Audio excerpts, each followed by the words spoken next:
sa tanang mga barkada nga panalagsa na lang mag-abot, panalagsa na lang magtapok. Hinaot no nga sa simpleng panahon, kamayng higayon, mag-aabot na budda.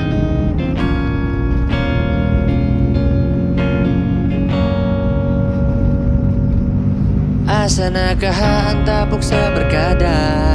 Pwede bang mag-abot bisag panalagsa? Puro naan na may pamilya, panangid lang sa sawa. Atong isguntan ang kaagi nga sa una, mga panahong wala pa tayo